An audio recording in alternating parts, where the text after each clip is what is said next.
Welcome to the Faith Forum, a series of talks with leading thinkers, best-selling authors, business leaders, philosophers, artists, and theologians of our time. We're so happy you've joined us, and we hope this podcast offers food for your spiritual journey. From Christ Episcopal Church in Charlotte, North Carolina, I'm the Reverend Chip Edens, and this is the Faith Forum. It's a great honor today to welcome Dr. Damon Tweedy, who in many ways is a kind of hero in this world of well-being.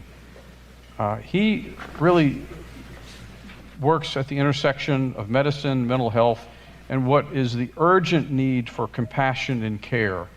Dr. Tweedy is a professor of psychiatry at Duke University School of Medicine, where he not only teaches, but he mentors the next generation of physicians and also exemplifies the critical role of listening in healing. So you're going to hear quite a bit about listening today. He serves as a staff psychiatrist at the Durham Veterans Affairs Health System and is co-leading an integrated team that addresses both physical and mental health, bringing wholeness to some of the most vulnerable in our communities. Again, a graduate of Duke University School of Medicine and Yale Law School, Dr. Tweedy has dedicated his career to examining the ways race, mental health, and medicine intersect. His first groundbreaking book was Black Man in a White Coat, and made the New York Times bestseller list, earning praise from Time magazine as an essential reading in our time of racial unrest. His essays and articles published in various journals and newspapers continue to challenge us to confront the inequities in healthcare while offering a path forward. Dr. Tweedy's latest book is entitled Facing the Unseen, The Struggle to Center Mental Health in Medicine, and has been hailed as a must-read for those rethinking about how mental health works in our society. Obviously, we can say it is extremely difficult to get mental health, and he has been, again, at the forefront in helping think about how to deal with this systemic issue. Today, we're privileged to hear from a man who not only understands the science of medicine, but also the soul of connection. Please join me in welcoming Dr. Damon Tweedy, physician, author, and advocate, who reminds us of the profound power of listening to and honoring each other's stories.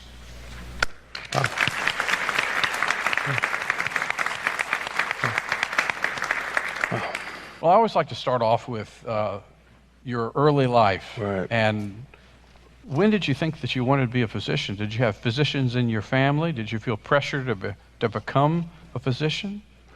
Not at all. So first of all, just thank you for, that was a great introduction. Just, you could tell you put a lot of thought into that. Thank you everyone here for taking time out of your day to come listen to me, talk a little bit. Not at all. So I think it happened in high school, but I wanted to kind of give you a little bit more before we kind of get to that, so in medicine, we do this thing called family history, right? And a family history is typically something disease-oriented. We're thinking about, is there someone in your family who has heart disease, cancer, an addiction problem, suicide? It's always sort of framed in that sort of biomedical kind of way. But I like to think about family history more sort of like as an opportunity to really understand someone's kind of place in this world and how did they get there, right? And so I'm going to give you a little bit of kind of my own sort of family history to sort of how I got here. So yes, I have family history of diabetes and heart disease and cancer, but I also have this other family history that I think is really important and it's often lost in this world of medicine and biomedicine that we sort of deal with. And so my family history kind of goes back, we can go back to about the 1860s, if we're on the end of the Civil War, as kind of far back as we can go. And so on my dad's side of the family history is about like military service to this country. So my grandfather was actually in World War I, and at the time, of course, was segregated service, and he was in France, and the job of black troops was to sort of dig these mass graves and to just pile the soldiers on top of one another, and that was my sort of family history in some way. And then my uncles, I have three uncles who were in World War II. in the South Pacific. And so that's a big part of my family history. My dad was also in the military in between the Korean War and the Vietnam War, and I had an uncle who was in the Korean War. And so I had a couple uncles who struggled with mental health issues after their time in the war. And so people that you might see on the street who are, one of my uncles was homeless and had alcohol problems, and sort of that was the end of his life, was in a very sort of terrible way. And my dad always talked about how bad his care that he received was. And so a big part of once I got into medicine was that I wanted to serve and help veterans, because that was a big part of my family history. And so that's why I continued to work in the VA health system for many years, despite its challenges and pros and cons. That's been part of that family history that I talk about. On my mom's side, the family history was, so my mom was, she attended the March on Washington in 1963. She has that pen, and she talked about the story of how her employer didn't want to let folks go to that. It was like a integrated setting she worked in, and how her boss didn't want her to go, and they sort of had this little mutiny, and they all went to the march. And she has that pen, and so that's also part of my sort of family story. And I grew up in the kind of the post-civil rights world, right? So my parents had gone through all these. They lived in segregation, and they're still living, and that was their life, and they tell these stories.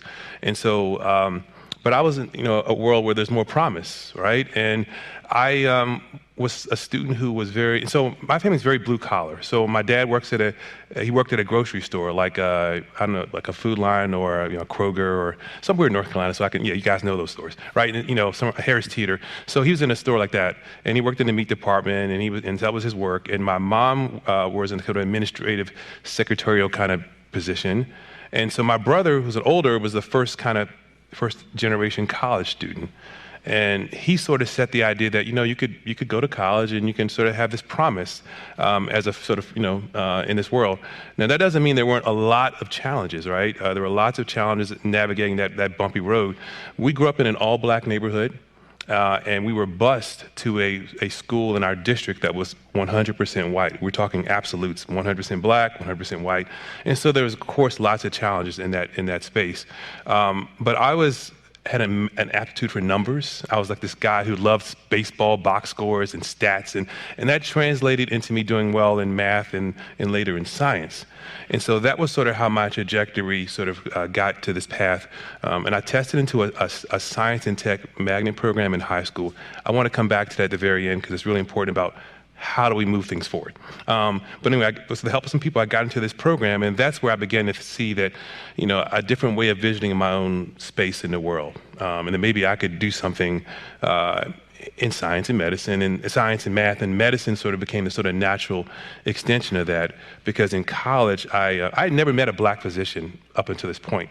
But when I was in college, I got the opportunity to meet these cardiologists who was affiliated with Johns Hopkins at the NIH, and he really kind of said, wow, this is something that maybe I could do. And it seemed like a lot of promise that I could sort of, help people, help my community, but also help the broader world in this sort of way. And that's how it all kind of happened.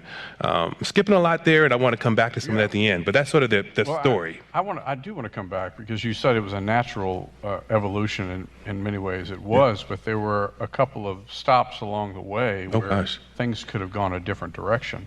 And I sort of wonder if you could tell that story about how you were going the direction of either orthopedic surgeon or cardiologist, and you met with a particular person to talk about maybe taking a next step, and he had some different thoughts for you. Yeah, so he introduced me as a psychiatrist. So let's just kind of say that when I entered medical school, that was the very last thing I ever thought I would do.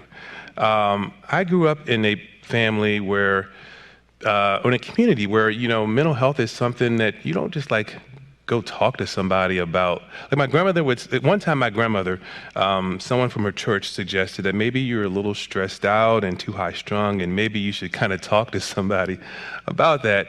And my grandmother's like, why on earth would you pay money to sit and talk to some stranger about your problems? Like, that's crazy. Right? That's crazy. That's crazy. Yeah. Right. So that's my grandmother's orientation of the world. Right. But what's ironic about it is, at the same time, though, one of her daughters, my aunt, actually, had struggles, right? And so she was someone who was prone to this kind of anxiety. She would be kind of like not be able to function sometimes, and she would kind of get closed off in her room for a couple of days at a time. Now, in the medical world, we might say major depressive disorder and panic disorder. That may be our sort of biomedical way of looking at it. But in my family's world, that was like, well, she just kind of doesn't, she needs to be stronger. And maybe she needs to sort of figure out how to deal with the world because the life's not fair. And so that's a very harsh kind of way in which a lot of people look at mental health issues, right? And so that's kind of, I embraced a lot of that.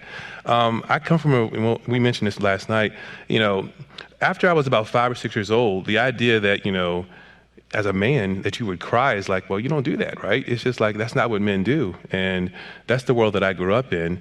You have to be tough. I played sports. You got to be tough. Life is hard. No one's going to give anything to you.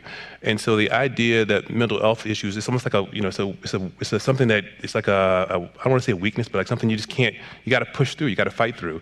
And so that's how I entered medical school.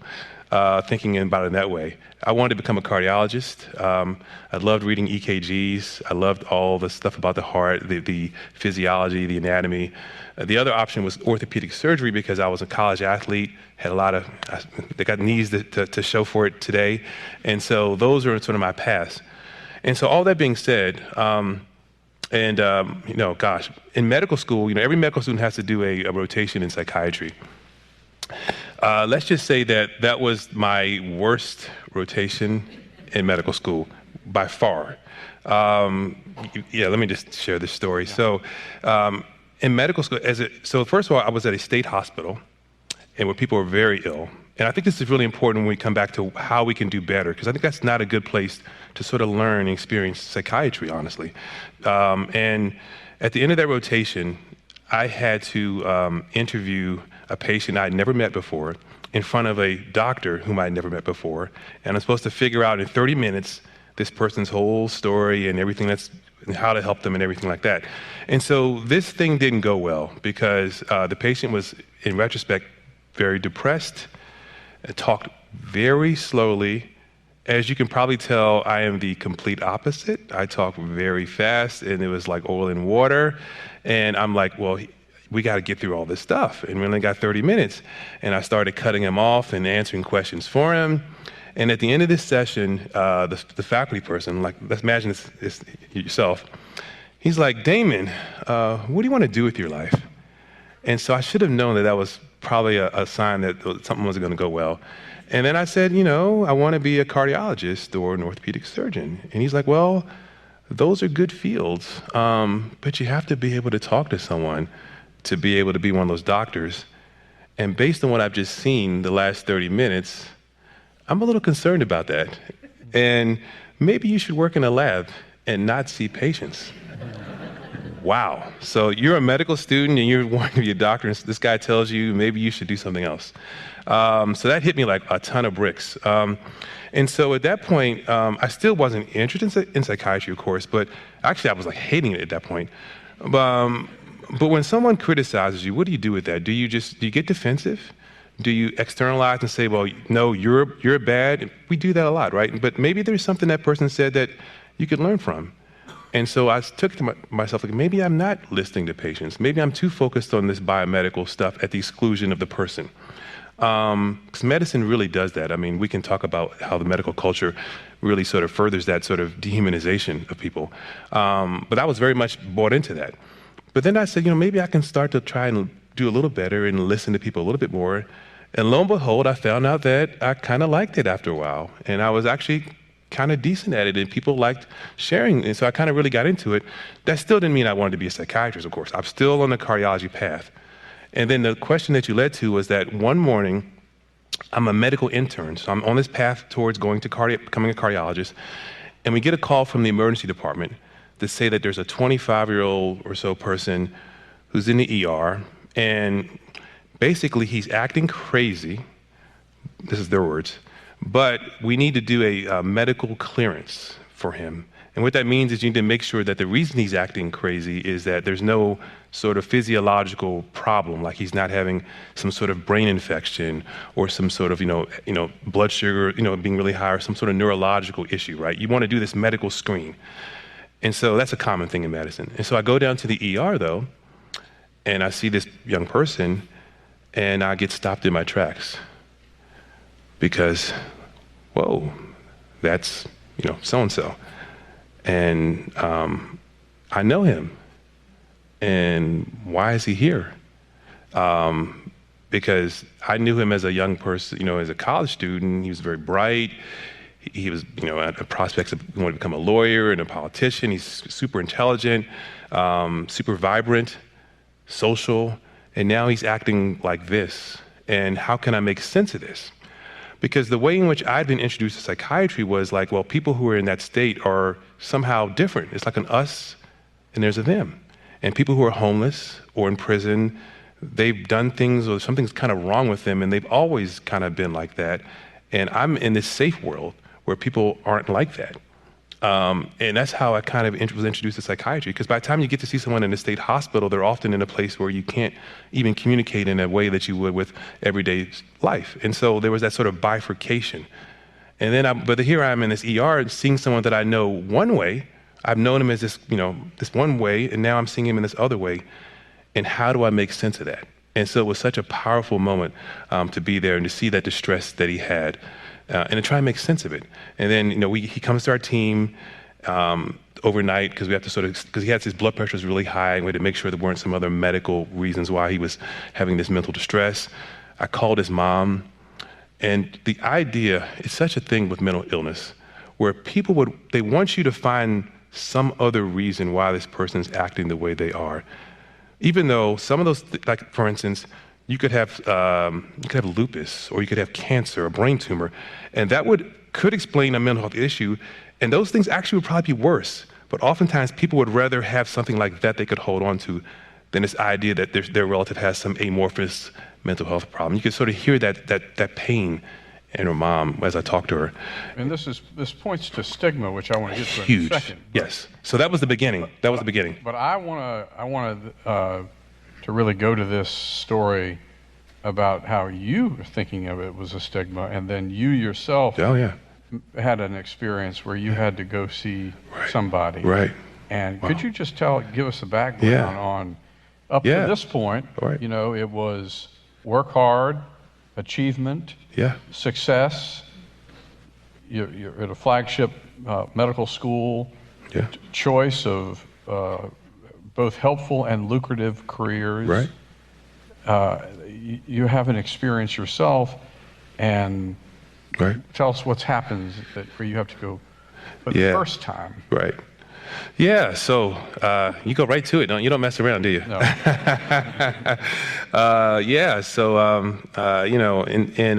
So that initial experience I just described was kind of what began to lead me on this path to thinking about psychiatry. It wasn't like an overnight thing, but that led me on that path.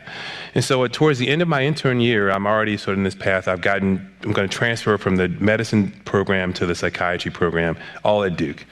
And so this one day, as I mentioned earlier, I grew up in a world where, as a man, you don't cry, you got to be tough. Life's not easy. That's the world I grew up in. Like, I've never seen my brother cry. Only time I saw my dad cry was when his younger brother died at his funeral. And that's kind of it, right? And that's the world that I kind of have inhabited. And there's this one night in internship year. The internship year is really hard. There's no two ways around it. But I was thriving for the most part. But then one day things just sort of kind of came undone, and I couldn't understand why. It was like towards the end of the year, there was a night where we had a bunch of admissions. It was like after a snowstorm, the hospital kind of closed. And then once the snowstorm kind of eased off, there was like this flood of people that came in. And we had so many patients that came in that one day. And then one of the patients was a guy who had an alcohol problem. He had liver disease, cirrhosis, and he had significant what we call ascites in medicine, and you had to drain the fluid off of his abdomen. And so there's like a procedure you do. It's called a paracentesis. I was actually good at procedures. I was actually really liked doing those, but this one day I couldn't get it to work. And I'm putting the needle in and nothing's coming out, and I reposition and try again. And I just like, I can't believe I can't do this. I was sort of like, I can't believe I can't do this. And there's a sense of like failure in this one moment. And it kind of just overwhelmed me in a way that I can't really explain what happened, just a cumulative effect. And then I went to the workroom after my resident sent me off to the workroom because I couldn't get it done, and he said he'd get it done. And then I went back to the workroom with a medical student, and I kind of just lost it. I had a clipboard in my hand, and I flung it across the room, and I uttered some words that I don't do in everyday life and certainly wouldn't do here. And I was like, I can't believe this happened to me. And the medical student who was working under me actually took the role of trying to comfort me. And he said, yeah, I know intern year is hard. My sister's an intern. And so it was inverted. I'm supposed to be helping him, and he's trying to help me. And I knew this is madness. And so the next morning I went to my chief resident, and I sort of told him what happened, because I was worried that word would kind of get out, that I had sort of kind of come undone. And he starts talking to me, and he says, Damon, I'm worried about you. Or, and I'd like, whoa. And he said, maybe you need to take a couple of days off. And I'm in this mindset that, you have to be perfect. You can't show weakness. You can't show anything wrong with you. And it just sort of like, just kind of hit me that, maybe I had, I'd got to reach my limit. And I started crying. And I hadn't done that. I'd only cried twice since I was 5 years old, probably. Once was in senior year of high school as a basketball tournament. And I had a chance to make a three-point shot that would have put the game in overtime. I missed it. But you see on TV, you see grown men crying in those so it was kind of still socially acceptable. So I did that. And then once in medical school, my grandmother died at her funeral. And that was it. Never, ever. But this one day here, I'm in this office crying. And then he sends me to basically what's the equivalent of the employee assistance or some sort of thing like that. So I'd never been to a mental health setting at all, ever, right? Even though at this point I'm already thinking about psychiatry, I still don't think it's for me, right? I don't need that. Like, I know other people need it, but I'm strong and I don't need that because I'm, this whatever, right? And so it hit me, and then I go into the room, into this clinic, and this is the shame where stigma can kind of really hit you. So I walk into this clinic, and this is like the following day, and I'm dressed casually, and I walk in, I realize, well, I'm in a place where people have mental health issues. And so I had on a hooded kind of coat, and I put the hood over my head as I walked in because I was ashamed that someone might see me. And it's like, wow, I can't have anyone see me. But then, sort of in the funny, not so funny way, I realized, okay, gosh, I'm a really tall black guy. And if I walk into this place with this hood covered, I'm going to have other problems. So maybe I'll take this hood off and we'll kind of just make this work. But then as I walked into the space and I saw, it was a licensed social worker, that was the moment in which I really realized the vulnerability that patients experience. Despite all the people I had seen at this point, I never really appreciated it. Because here I am, I walk into the room, and there is this therapist, and he's in a place of judgment, and he has a sense of power over me, and I don't know what's going to happen. I've worked so hard to become a doctor, and maybe he's going to say that maybe I'm not cut out for this, and he could take it away. I didn't know. These are the thoughts that were coming through my head, and I realized how hard it is for patients to come see someone. How much bravery it takes to be able to sort of be open to yourself and to leave open to a stranger, like how powerful that is. And so I've always kept that moment with me in my rest of my life as I see patients. Like I know the vulnerability that they may present when they're coming to see me. And there's that dynamic of because a lot of times in medicine, you start to feel like you're the victim. It's so hard, it's so much stress. And you realize in that moment, no, the person who is coming to see you is the one that truly is so vulnerable, and you have to honor that. And so that's what I learned from that experience. And so it was an eye-opening thing. So here I am, the doctor, thinking about healing everyone else and not being willing to think about how to heal myself. And that was sort of that lesson in that moment. Does that resonate with anybody here? Maybe some of you may be physicians, but does that resonate with the stigma? Oh my gosh. And you can't go tell anybody. Yes. And so you don't, and then the rest it builds up, unfolds. Yeah. And that's why we've been so focused on having therapists here where It's completely confidential. Now we have like 5 different entrances where you can walk in, nobody see. You don't have to put the coat. Don't have to put the hood on, yeah. You know? Well, that's a good thing. And where it's free and you can sit and talk. And then I see the Blues that are here who have worked so hard to be able to create every kind of thing imaginable that seeks to address so many core issues that our community is facing, and takes people now, Bill, of about every age, teenagers, adults, as well as veterans, and has created a place of healing and conversation for those who may have short-term issues that want to get checked up on, but also those who need intensive outpatient and intensive inpatient care.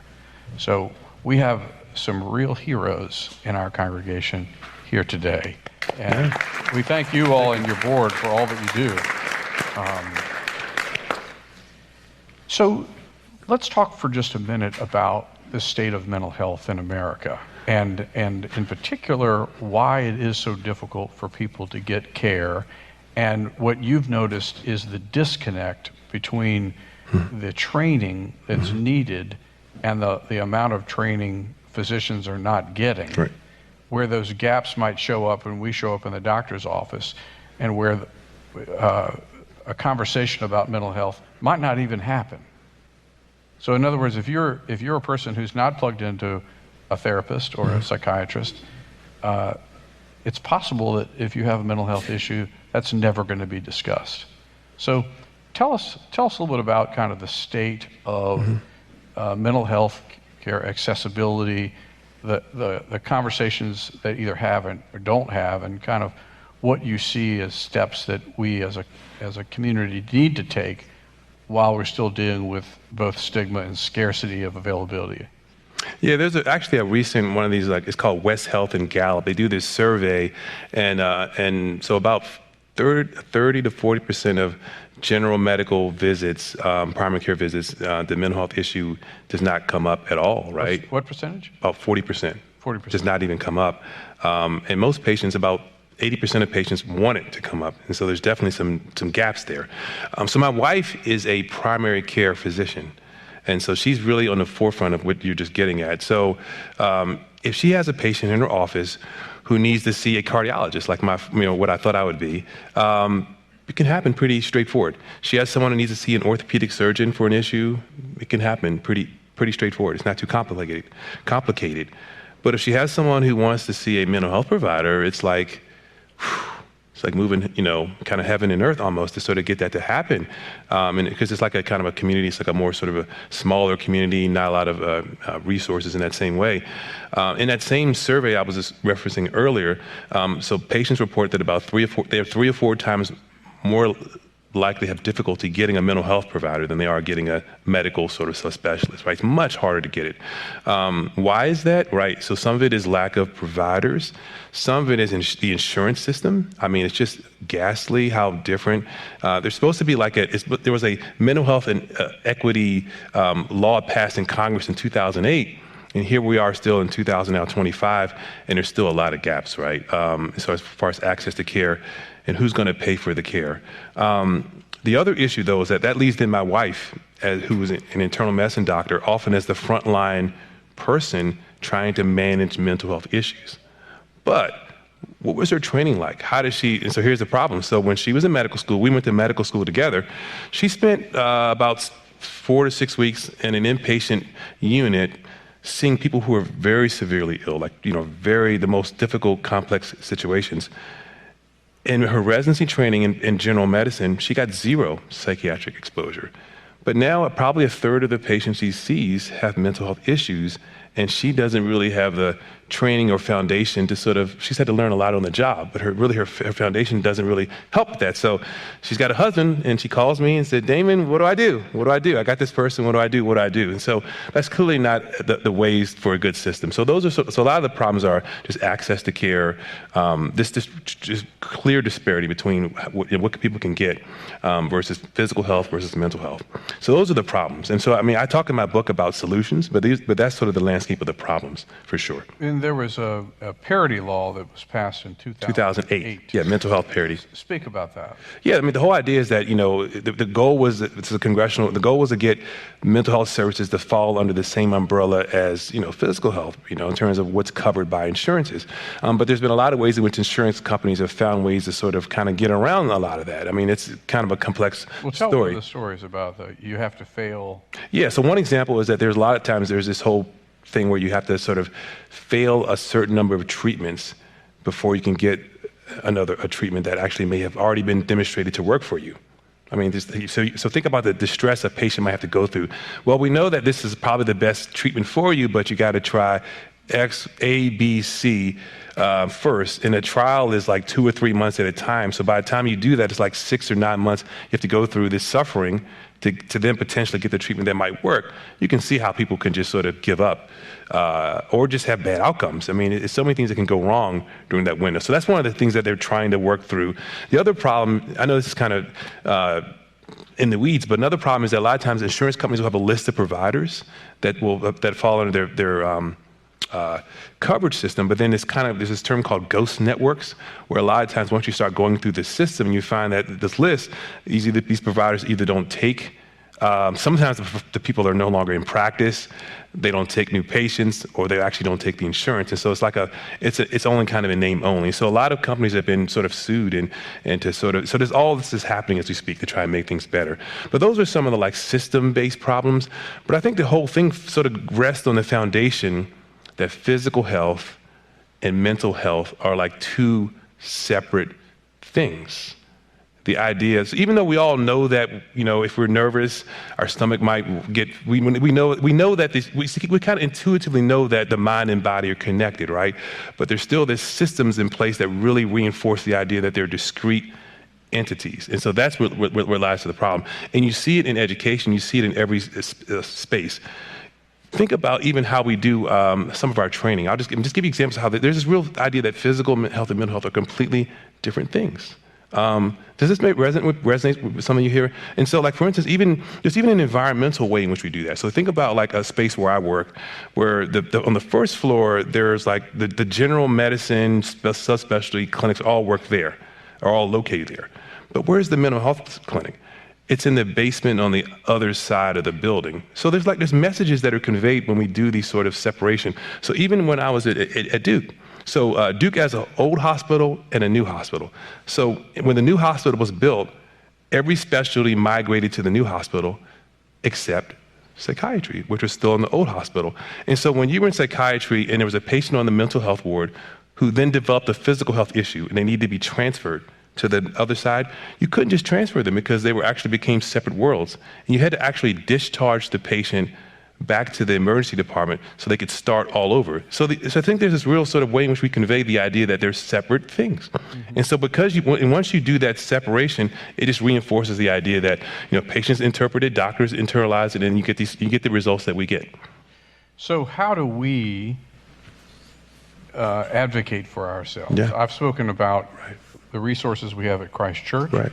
And Bill and Betsy, I didn't do justice to all the amazing things that you all are doing, but if you could go on to the website at Hopeway and really take a look, this was born out of the blues awareness of lack of availability and access as well.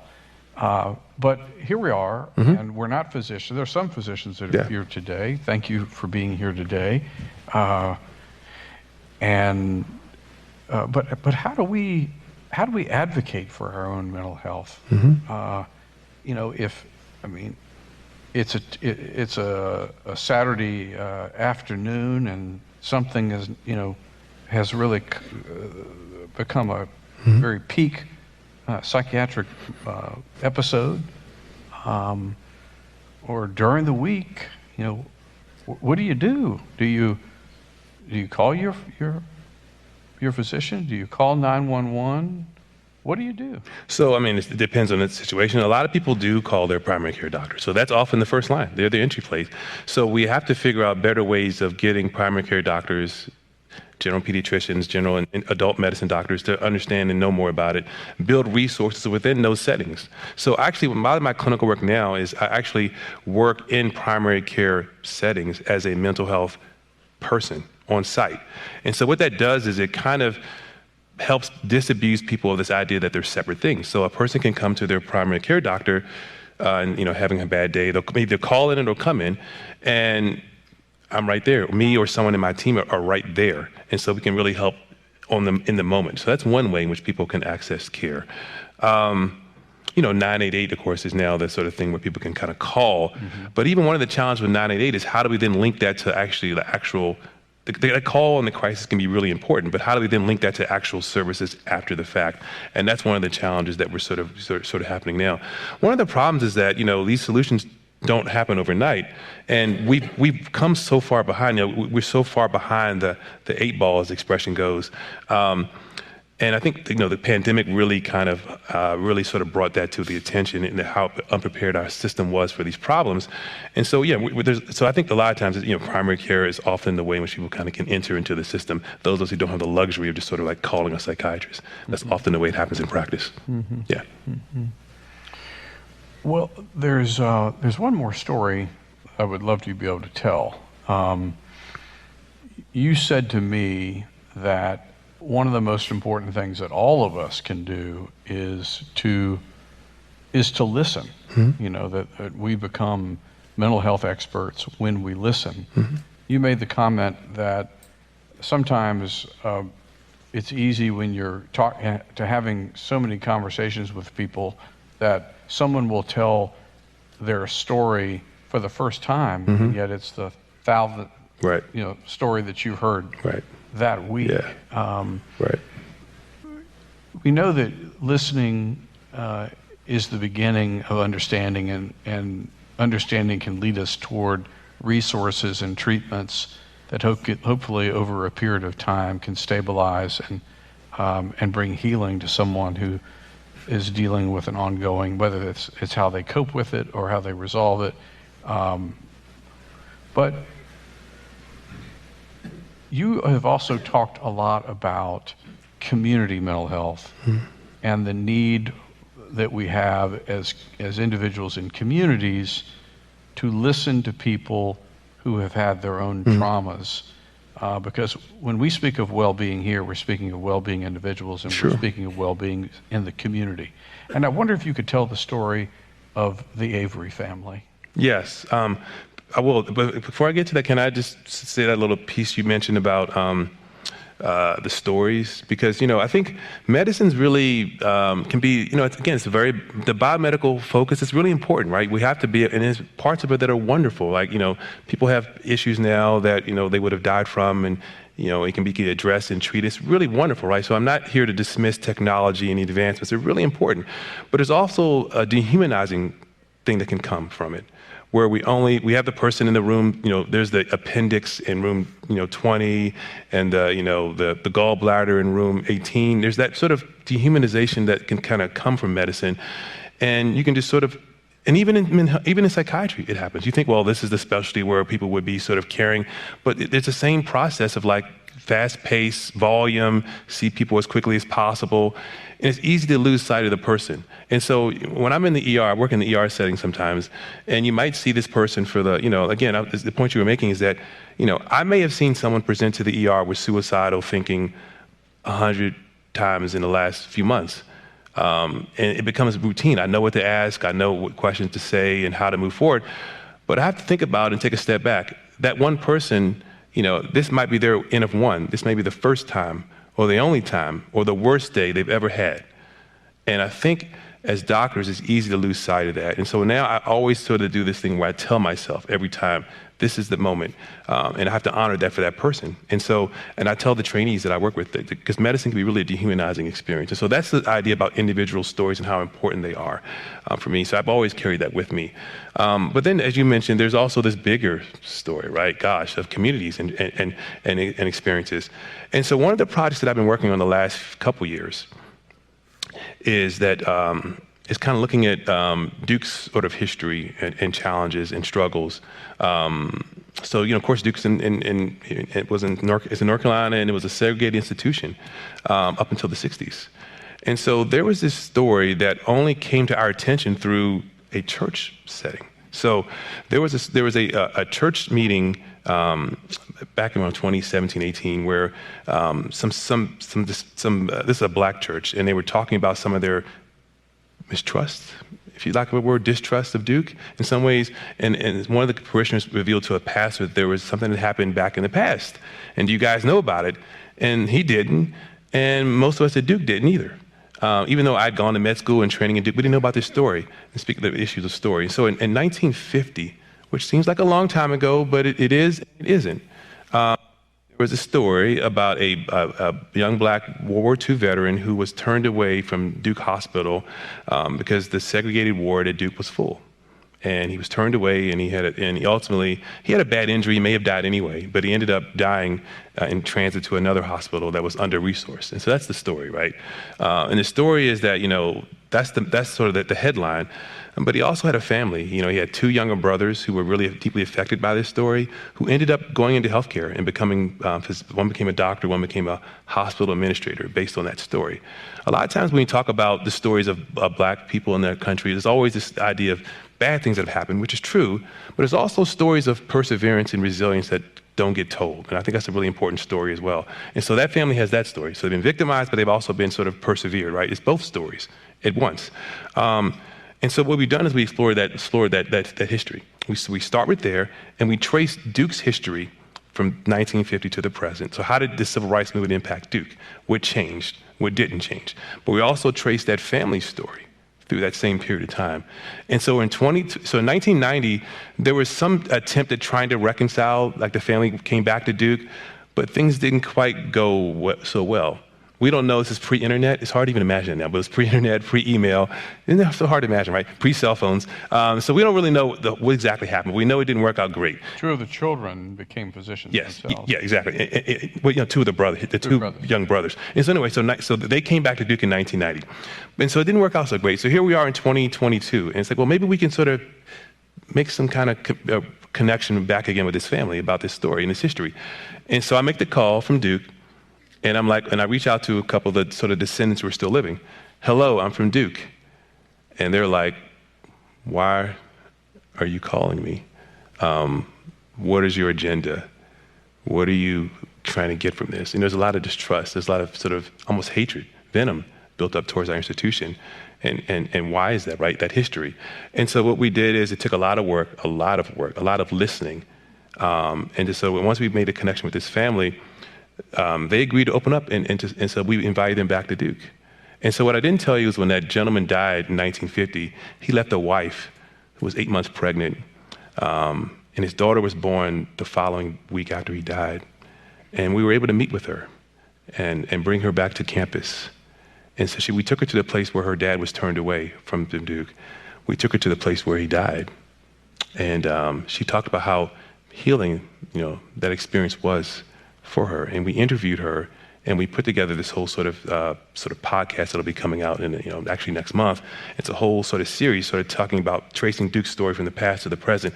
And what you learn in that process is just the pain that people have, and how much they just wanted some sort of acknowledgement that this thing happened, and that we're trying to move forward in some better way. And I think a lot of times it's hard. It's a tough story because when you talk about stories, it's hard, right? You don't want to unmask trauma. You don't want to make them worse off than they are, but you also don't want to reveal your own sort of darker sides as an institution, right? It's hard to sort of do these sorts of things, but it's really important, I think. And so that's kind of where we are with that project. Mm-hmm. Yeah. And we've spoken about sort of the hidden toll of racism on mental health. Yeah. I just wonder if you could speak a little bit to that. And you made a comment you might want to share with me about last night about what it's like to come into spaces yourself. Right. Let me tell you about just, I think the mind and body, we're only beginning to really understand the linkage, to be honest with you. So let me just, this is the end of one story. It's not a scientific study, but I think it's something that's really interesting to think about. So when I was a medical student, We had this seminar where you're learning the ins and outs of clinical medicine. How do you draw blood and on each other? So you start by practicing on one another, which is such a funny thing looking back on it. And then one day, it's kind of scary, right? And then one day, a classmate's learn how to measure blood pressures.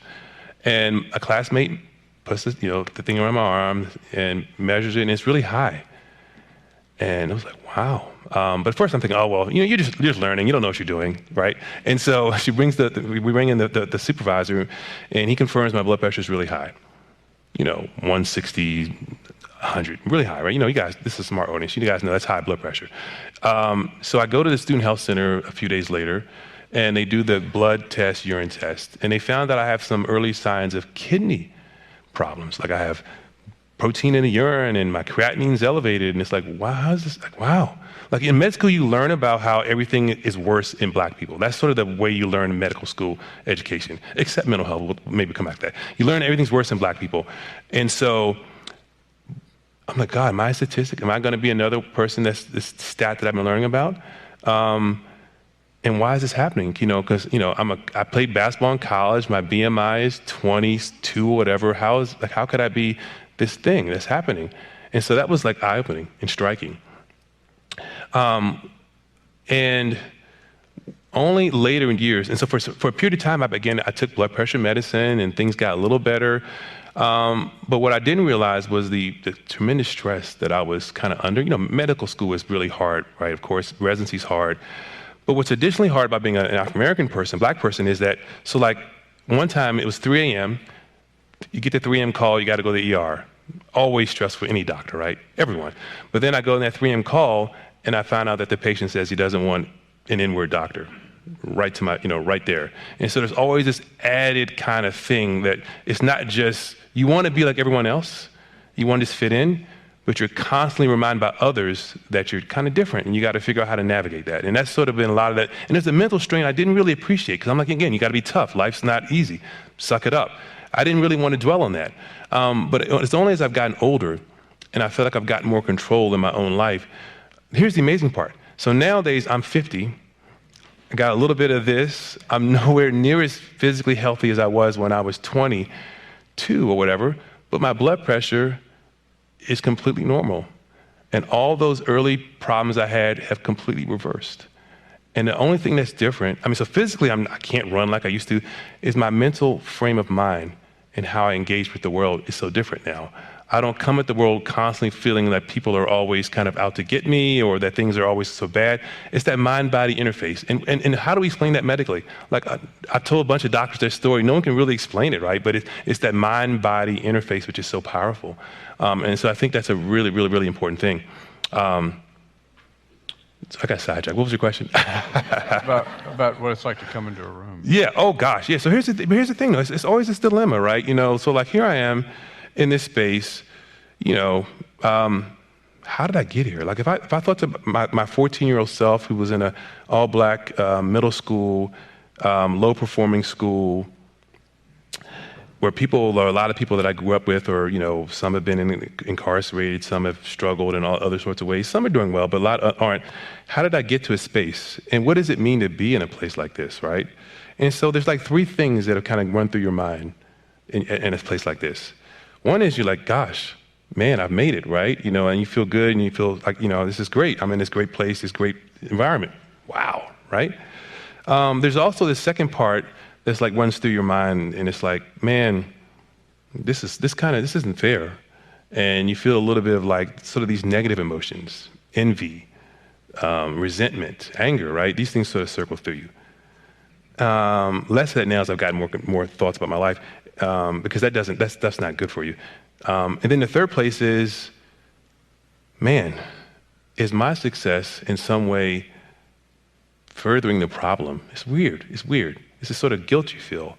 It's a weird thing, because like maybe people see me and say, well, you've made it, then anyone can make it. And so those are the things that kind of circle. It's like these 3 things are kind of competing in your mind all at the same time. And so for me, it's been like, well, then what is my obligation? And so that's where I've sort of circled back to, I have to continue to find ways to reach back and help others and move things along. And that's sort of how I've sort of struggled with that, made peace with that. Mm-hmm. Yeah. Well, what is your next project? Right. I mean, you have got, I'm struck that you, as I said at the beginning, you are connecting with the personal dimensions of well-being and mental health. You're dealing with institutional issues that you cited so specifically that still exist. You're two levels of that, right? You're dealing with communities where there's inequality and trying to provide service as well. I mean, you are embodying, in many ways, what we hope to embody here, which is a focus on the well-being of individuals, the well-being of our community, the well-being of our city. And all these things that you've spoken to are things that you've given us a kind of vocabulary of the range of things that go into mental health in America. You have to think of the individuals, the institutionals, the systems, all of it. So what word of encouragement would you give us as we have a lot to process today. You've given us a lot to think about. What word of encouragement would you give us as we continue to take bold steps in both caring for individuals and also seeking to provide well-being for our city, particularly among people, black and brown, people who have, as you named, a particular kind of challenge in addition to the biomedical, biophysical issues? Yeah, so my life's kind of divided into three components now in terms of the professional side. So, I told you I work in this sort of VA setting where I'm like integrated care. So like, how do you get mental health and primary care working together simultaneously?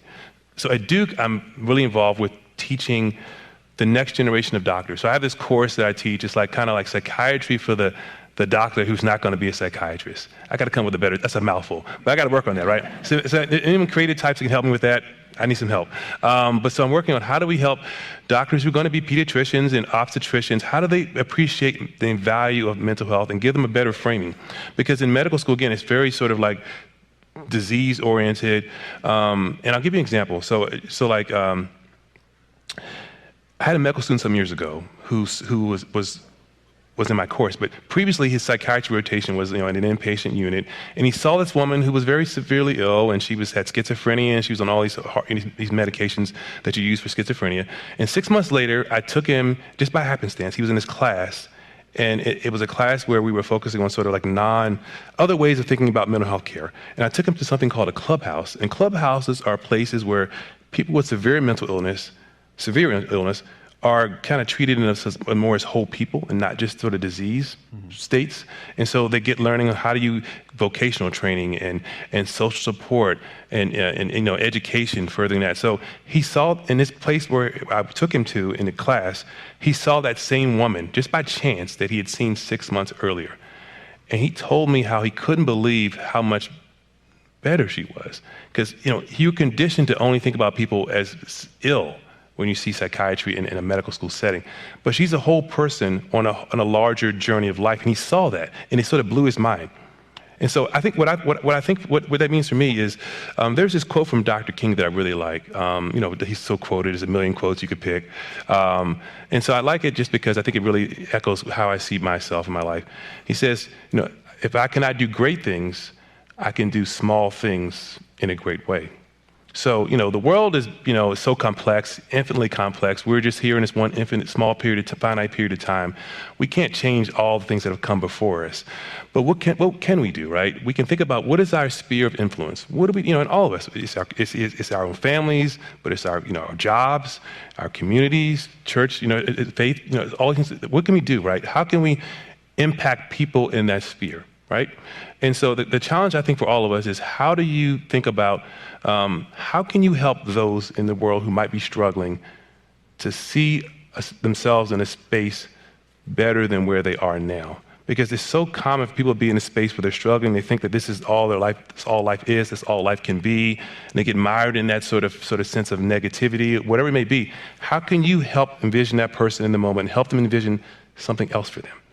That's certainly my challenge as a doctor. But that's your challenge if you're a teacher. Like, how do you do that? How do you help that student see a different place for themselves? Now, I had a teacher when I was in 8th grade.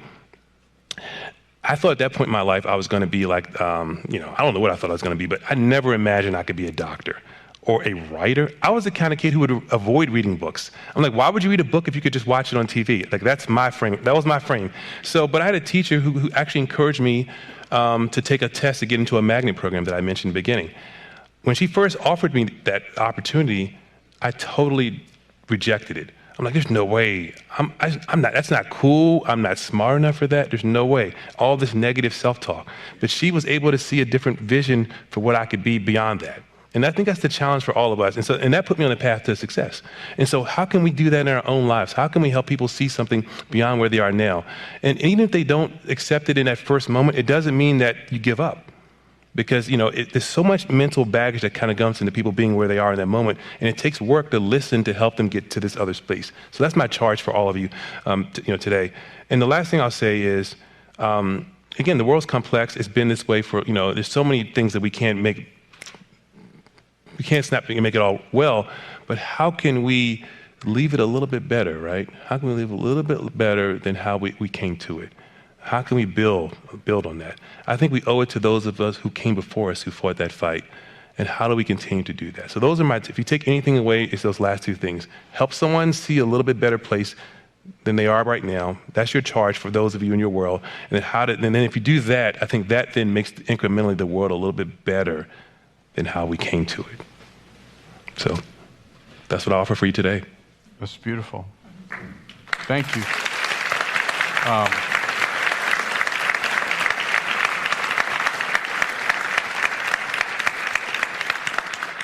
Let us pray.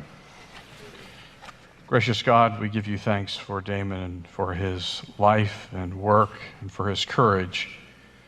And we ask you to give us that same courage to see well-being not just in terms of how we're doing, though help us to see that. Help us to advocate for ourselves, for our families, and for one another in a challenging time when it's often difficult to find mental health.